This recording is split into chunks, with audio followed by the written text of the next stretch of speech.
nikmat Allah yang sedang Allah berikan kepada kita. Ini poin yang harus kita ketahui teman-teman sekalian. Dan cukup banyak pendapat-pendapat ulama, dalil-dalil yang berhubungan dengan masalah ini. Ya.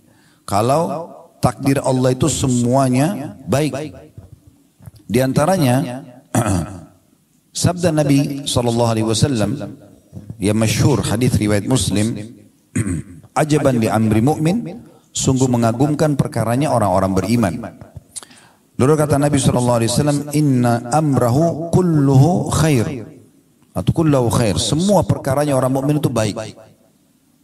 Semua dia terasakan takdirnya baik.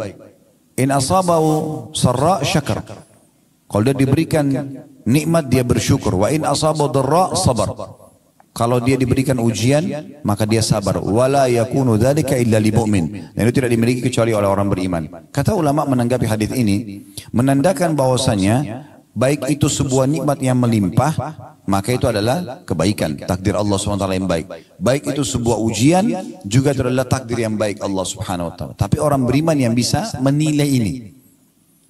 Bagaimana kita sekarang merasakan dan menilai kalau ujian itu adalah sebuah nikmat? Sakit, diganggu orang, segala macam. Allah Subhanahu wa taala memudahkan Bapak Ibu sekalian agar kesalahan-kesalahan yang kita lakukan ini itu memiliki banyak opsional agar bisa dibersihkan. Karena kan setiap pelanggaran akan ada hukumannya ya.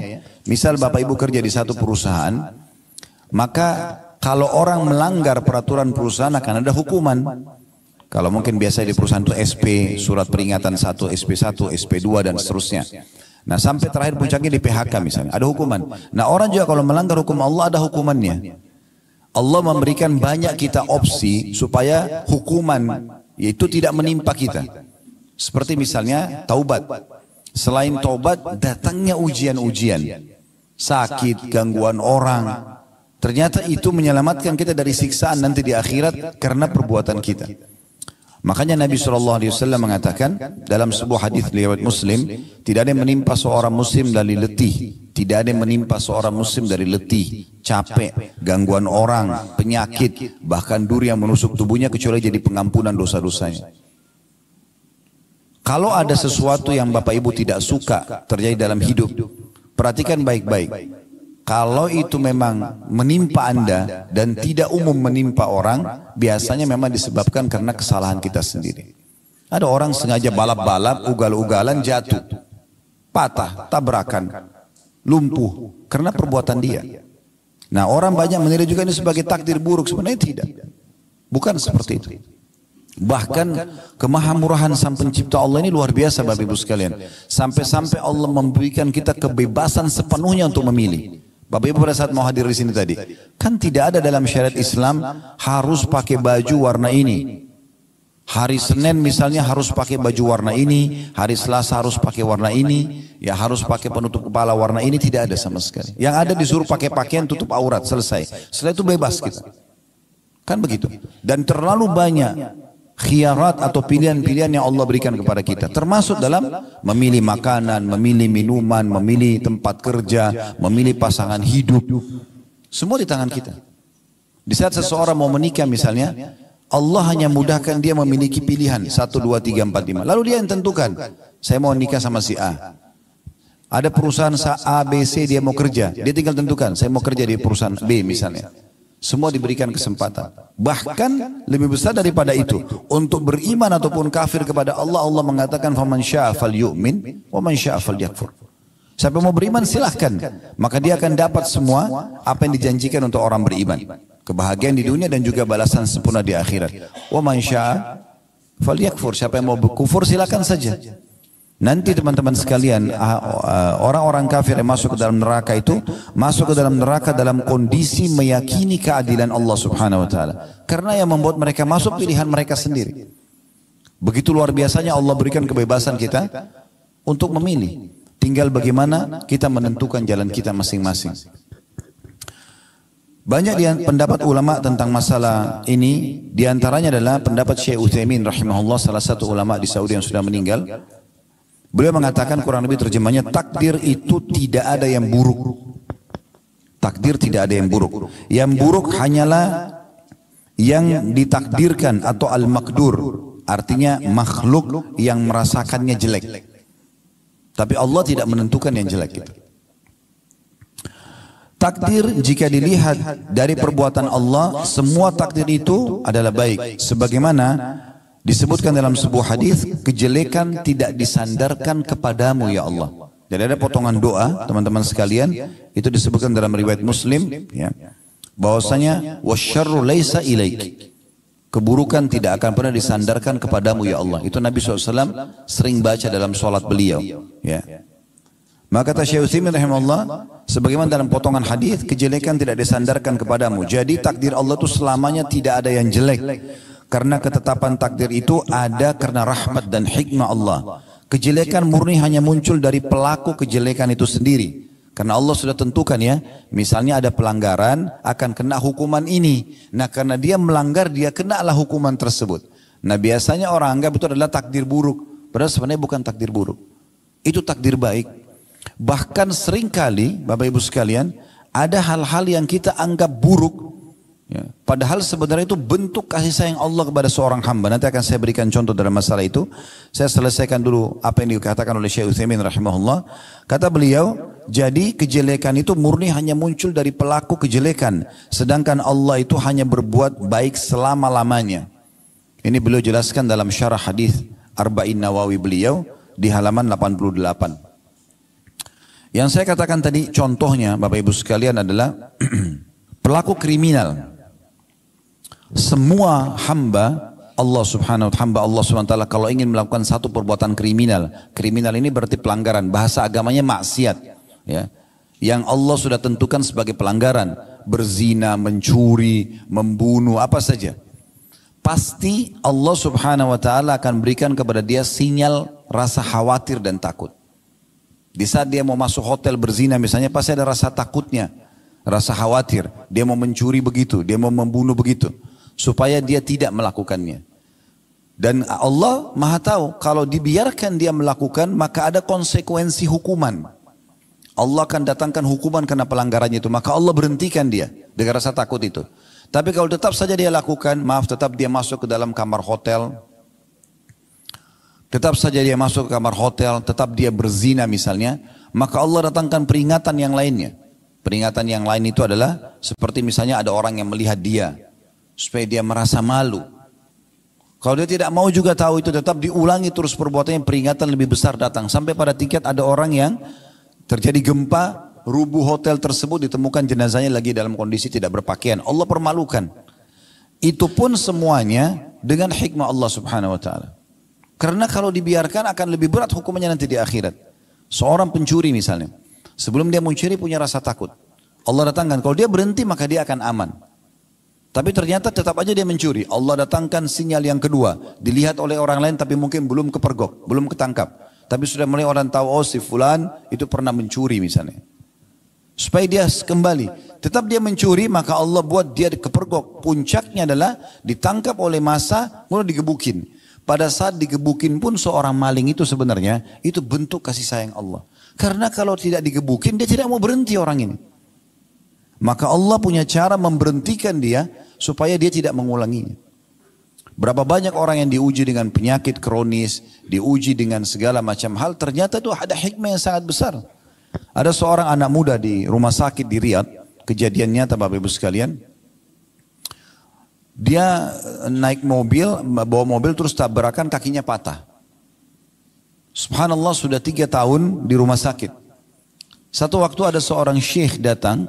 Syekh ini selalu setiap hari bolak-balik ke rumah sakit, pindah dari rumah sakit ke rumah sakit, hanya untuk pamit kepada pemimpin, kepala rumah sakit untuk diizinkan keliling kamar-kamar pasien. Dia hanya minta satu kamar pasien setengah menit, 1 menit. Hanya menyabarkan mereka, mendoakan mereka, lalu dia pergi untuk mendapatkan pahala menjenguk orang sakit itu. Subhanallah, dia masuk kamar anak muda ini, kakinya masih digip, ya, pakai semen dan digantung. Sudah 3 tahun. Maka Syekh ini pun mengatakan, sabarlah, semoga jadi pembersihan dosamu, dinasehatin. Tapi dari semua pasien anak muda ini beda sendiri. Dia mengatakan begini, Syekh, jazakallah khair, semoga Allah balas Anda dengan kebaikan atas jenguk ini ke jenguk ini, yang mendatangi menjenguk saya, dan juga doa-doa Anda. Tapi perlu Anda tahu, saya malah bersyukur sama Allah dengan musibah ini. Kata Syekhnya, kok bisa? Kamu kan tabrakan, kakimu patah, sudah 3 tahun di rumah sakit. Dia bilang, Syekh, saya dulu ini termasuk anak muda yang lalai, malas sekali ibadah. Nggak pernah sholat, ugal-ugalan. Itu sampai saya kejadian tabrakan itu, karena ugal-ugalan. Selalu jauh dari agama Allah. Waktu awal saya tabrakan dan kaki saya patah dimasukkan ke rumah sakit ini, saya marah sekali. Tidak bisa menerima keputusan Allah. Saya terus saja berkeluh kesah. Tapi karena memang dasarnya kaki saya patah, saya nggak bisa buat apa-apa. Dokter pun nggak bisa buat apa-apa. Sampai akhirnya saya pun mulai merenung, mulai berpikir, sampai pada puncak saya merasakan ini adalah bentuk kasih sayang Allah. Karena kalau saya tidak diginikan, saya memang tidak mau berhenti dulu ugal-ugalan. Balap-balap, ganggu orang, mabuk-mabukan, ganggu, buat banyak kesalahan. Maka dia pun, ya mungkin Bapak Ibu maaf kalau mengatakan bagaimana bisa di Saudi ada orang mabuk. Itu mungkin ada juga orang jual beli transaksi narkotika, ada orang ditangkap lalu dihukum oleh pemerintah, ada terjadi itu di sana. Yang jelas dia bilang, dan sekarang setelah saya bisa menerima takdir Allah itu, karena saya punya banyak waktu di kamar rumah sakit ini, maka saya pun bisa leluasa ibadah. Sekarang saya beritakan berita gembira, Syekh, saya nggak pernah tinggalkan sholat 5 waktu, on time. Yang kedua, saya sekarang hafal 30 juz Al-Quran. Di atas ranjang ini saya hafal 30 juz Al-Quran. Karena saya banyak waktu, hanya saya mulai baca Quran, saya mulai hafal, dan sekarang saya hafal Quran. Dan saya bersyukur dengan Allah atas ujian ini. Subhanallah, semua penuh dengan hikmah. Ada kisah yang lain, seorang dosen di Ummul Qura, Dr. Muhammad, beliau menceritakan dalam salah satu ceramahnya, saya hanya menukil ini tentang bagaimana kita memahami keputusan Allah itu luar biasa. Sangat baik sebenarnya. Tapi tinggal bagaimana makhluk ini kita sebagai hamba berhusnudzon, bersangka baik kepada Allah. Walaupun buruk di mata kita. Beliau menceritakan tentang seorang sahabatnya melamar seorang wanita. Setelah sepakat, sudah cocok semuanya, ditentukan hari pernikahan. Subhanallah, 2 minggu sebelum acara pernikahan, tiba-tiba saja tanpa sebab apa-apa, pihak perempuan, si anak perempuannya membatalkan pernikahan. Dan dia mohon-mohon sama orang tuanya, tolong batalkan pernikahannya. Saya tidak mau nikah sama laki-laki ini. Maka si laki-laki ini bingung. Apa sebabnya? Dia coba konfirmasi. Karena ini sudah deal, sudah oke, tanggal sekian akan menikah. 2 minggu lagi akan ada acara, undangan sudah disebarluaskan. Ini gimana memahaminya? Ini bagaimana cara menanggapi masalah ini? Maka dia tanya ke orang tua perempuan itu, mereka bilang kami tidak bisa buat apa-apa. Kami sudah coba ngerayu anak ini, kami sudah jelaskan tentang menjaga nama baik, kami sudah jelaskan pernikahan itu baik dalam agama, tapi tetap aja dia tidak mau. Pokoknya dia minta dibatalin. Kata Dr. Muhammad, beliau mengatakan akhirnya dibatalkan pernikahan tersebut. Dari semenjak pembatalan pernikahan dia bilang, teman saya ini terus berdoa sama Allah. Sekarang satu masjid sholatnya, antara azan iqamah, saya duduk di sebelahnya, yang saya dengar, ya Allah kembalikan wanita ini kepada saya menyukainya, mudahkan pernikahan kami, minta semua kebaikan. Dia bilang saking seringnya berdoa ini, antara azan dan iqamah, kalau lagi ketemu misalnya sholat malam sama-sama, dia berdoa lagi sama, kalau apa saja kesempatan ibadah dia selalu berdoa, minta khusus untuk kembali wanita itu suka sama dia dan mau menikah. Kata Dr. Muhammad, saking saya prihatinnya sama dia sampai saya mengatakan, saya pun angkat tangan ke langit mengatakan, ya Allah mudahkan buat teman saya. Tapi subhanallah, berjalan sampai 2 pekan berturut-turut, lewatlah hari H kesepakatan pernikahan, perempuan ini dilamar oleh laki-laki lain, menikah dia. Perempuan itu menikah sama laki-laki lain. Coba bayangkan kalau kita di posisi orang ini berat sekali gitu. Karena dia sudah oke, dia sudah suka, perempuan itu suka, tiba-tiba batal tanpa sebab. Ditanya kenapa, pokoknya sudah tidak mau aja. Dan akhirnya menikah sama orang lain. Kata Dr. Muhammad, setelah menikah tentu laki-laki ini sudah batalin doanya ya. Karena kita tidak boleh minta orang cerai sama suaminya. Gitu kan. Tidak boleh juga tidak ada juga poliandri dalam Islam. Nggak boleh perempuan punya 2 suami gitu. Dia berhentikan doa.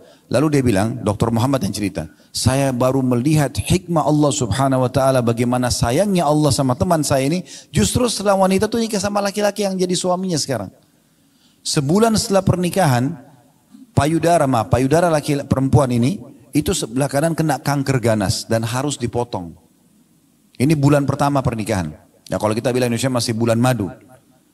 Bulan kedua, kanker itu tumpahnya menyebar ke payudara sebelah kiri dan juga harus dipotong. Ini kisah nyata.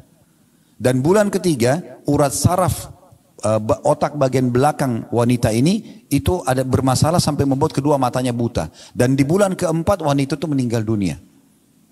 Apa kata Dr. Muhammad? Subhanallah, kalau teman saya ini ya, menikah sama dia tersebut, mungkin dia cuma jadi pengurusnya dan mungkin makin sakit dia karena sudah interaksi biologis, sudah jadi suaminya. Tapi Allah punya hikmah yang luar biasa menyelamatkan kita dari hal-hal yang mungkin di mata kita baik, tapi mungkin tidak baik di mata Allah Subhanahu wa taala. Allah ini Bapak Ibu sekalian lebih sayang kepada kita daripada sayangnya ibu kita kepada kita. Dalam hadis Bukhari disebutkan, pernah Nabi SAW selepas selesai memenangkan peperangan, rupanya di tawanan musuh ada satu ibu ini masih masa menyusui. Dia kehilangan anaknya. Kemudian dia datang ke tawanan perang dan setiap kali dia lihat anak kecil diangkat, dibalik, dilihat mukanya bukan anaknya, diturunkan lagi sampai dia dapat anak dia. Begitu dia dapat anak dia, langsung dia peluk, disusuin anak itu. Di kancah peperangan, penuh debu, lagi suasananya luar biasa. Tapi karena ibu ini kehilangan anak, begitu dia dapat, dia sudah lupa semua itu. Anaknya dimasukin ke dalam bajunya, disusuin sama dia. Nabi SAW melihat itu. Lalu Nabi SAW bilang kepada para sahabat, apakah kalian lihat ibu itu? Mereka mengatakan, iya ya Rasulullah. Baik, apakah kalian mengira ibu ini akan mau melempar anaknya ke dalam api? Kalau kita bakar api ini, api unggun, kita suruh ibu itu lempar anaknya, mau nggak? Kata sahabat, tentu tidak ya Rasulullah. Tidak mungkin. Dia pasti akan terus mempertahankan anaknya selama dia mampu. Kata Nabi SAW, demi zat yang jiwaku dalam genggaman yang maksud demi Allah, sesungguhnya Tuhan kalian Allah lebih sayang kepada kalian daripada ibu itu kepada anaknya. Allah tidak ingin kita celaka. Allah tidak ingin kita masuk ke dalam neraka. Allah nggak ingin kita lapar, nggak ingin kita haus, nggak ingin kita merasa penderitaan, gitu kan? Tetapi sering kali terjadi ujian-ujian itu karena perilaku hamba itu sendiri. Dia penyebabnya. Dia melakukan pelanggaran agama yang akhirnya memang Allah sudah tentukan sebagai takdir keputusannya akan kena hukuman ini misalnya. Seperti itu. Jadi kita tinggal berhusnudzon dengan Allah Subhanahu wa taala. Kapan kita sudah berbuat baik kita pertahankan, kapan kita berbuat yang salah kita segera bertaubat. Orang yang segera kembali ke Allah Subhanahu wa taala, maka secara otomatis ya, dia akan mendapatkan yang terbaik dari Allah Subhanahu wa taala. Ada juga satu kisah yang lain. Ini kebetulan kisah nyata. Seorang wanita pernah berteman sama istri saya. Berjalan rumah tangga si teman istri saya ini, kalau tidak salah 15 tahun. Mereka nggak punya anak. Entah kenapa subhanallah, si laki-laki si suaminya ini orang baik. Suka bekerja, dia bekerja di tempat yang benar. Juga dia sebagai suami yang ideal. Tapi tiba-tiba istrinya ini berkenalan sama laki-laki lain. Ya, kemudian dia, bahasa sekarang orang pacaran, selingkuh. Setelah itu dia paksa suaminya untuk menceraikan dia. Yang terjadi adalah si suami ini karena sudah 15 tahun berumah tangga, dia juga nggak punya salah. Kemudian tiba-tiba dia bilang, ada salah apa sama saya? Saya tahu karena kebetulan istrinya adalah sahabat istri, teman istri saya gitu. Kemudian dia bilang, ada apa dengan saya? Apa salahnya? Terus saja dia coba ya mengorek, tapi tetap istri bilang tidak mau. Intinya cerailah akhirnya, ya, dan itu sangat menyakitkan bagi si laki-laki ini. Kemudian perempuan itu nikah sama selingkuhannya. Kisah nyata ini. Ini kebetulan kami tahu betul kisahnya. Dan alhamdulillah ini bukan ghibah karena kita tidak menyebutkan nama. Ya. Maka setelah berjalan waktu, mungkin setelah kejadian itu sekitar 5-6 tahun. Ya, kejadian itu, saya ada tablik akbar di Makassar. Setelah selesai tablik akbar bubar, ada orang dari jauh salam sama saya. Assalamualaikum. Saya kurang kenal gitu. Karena performanya sudah berubah. Ya. Lebih agamis lah gitu ya. Pakaiannya segala macam penampilannya. Kemudian setelah dekat baru dia sebut namanya. Saya si Fulan. Ustaz masih ingat. Oh ternyata ini adalah suaminya perempuan itu. Yang 6 tahun lalu atau 5 tahun lalu ditinggal sama istrinya. Istri selingkuh terus nikah sama selingkuhnya. Setelah itu saya putus kontak gitu. 6 tahun kemudian 5-6 tahun kemudian saya ketemu, ternyata dia orang ini dan hadir di tablik akbar kami. Terus saya karena merasa prihatin, saya masih ingat kasus dia, lalu saya tanya, maaf. Jadi setelah tanya kabar segala macam, lalu bagaimana kejadiannya? Oh alhamdulillah dia bilang. Orang ini bilang, suami tadi si perempuan yang selingkuh itu. Alhamdulillah. Oh, kenapa alhamdulillah? Alhamdulillah setelah saya ditinggalkan dulu memang saya sempat terpukul. Karena istri saya meninggalkan saya, apalagi nikah sama laki-laki lain. Tapi setelah itu saya sempat vakum tuh berapa bulan, berapa waktu gitu saya tidak tahu harus buat apa. Sampai akhirnya saya bangkit kembali, saya sangka baik sama Allah, saya menikah. Sekarang saya diberikan oleh Allah istri yang salehah dan Allah karunia sekarang saya anak atau 2 atau 3 dia bilang. Dulunya dia nikah 15 tahun gak punya anak. Istrinya juga jauh dari agama, tidak berhijab segala macam. Sekarang Allah kasih gantinya wanita salihah, punya anak dan dia sangat bahagia. Subhanallah.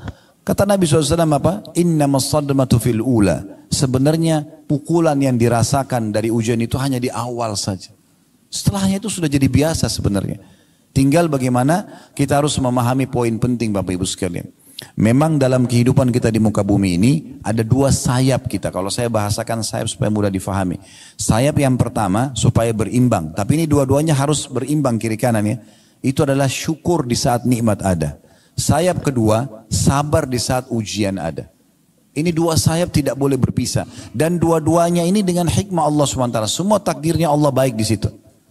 Kalau nikmat sedang melimpah, supaya nikmat itu terus bertahan, makan, minum, apa saja kesehatan, keturunan, alhamdulillah kita syukuri. Nah kalau ujian datang, kita sabari. Sabar apa maksudnya? Bukan duduk manis elus dada, tidak. Sabar dalam Islam adalah menerima takdir Allah, kemudian ikhtiar mencari jalan keluar. Contohnya supaya mudah difahami. Kalau Bapak Ibu bangun tidur pagi hari flu, tadi malam tidur nggak sakit nggak apa. Tapi tiba-tiba kita bangun meriang, flu, batuk, tanpa sebab. Di sini perangkatnya adalah sabar. Apa itu sabar? Oh, Allah sedang menguji saya. Terima dulu itu. Ujian diterima dulu. Kemudian ikhtiar, minum obat, ke dokter, minum minuman hangat. Karena ini pasti akan datang dalam ujian kehidupan kita nih. Kenapa tadi saya sudah sebutkan hikmahnya? Di antara hikmah ujian adalah supaya kita bisa menilai besarnya nikmat, kenikmatan gitu. Dan juga supaya kita tahu kita punya Tuhan Allah Subhanahu wa taala yang di saat nikmat melimpah kita syukur, di saat kita sedang ada musibah atau cobaan kita sedang bergantung dan lebih dekat kepadanya.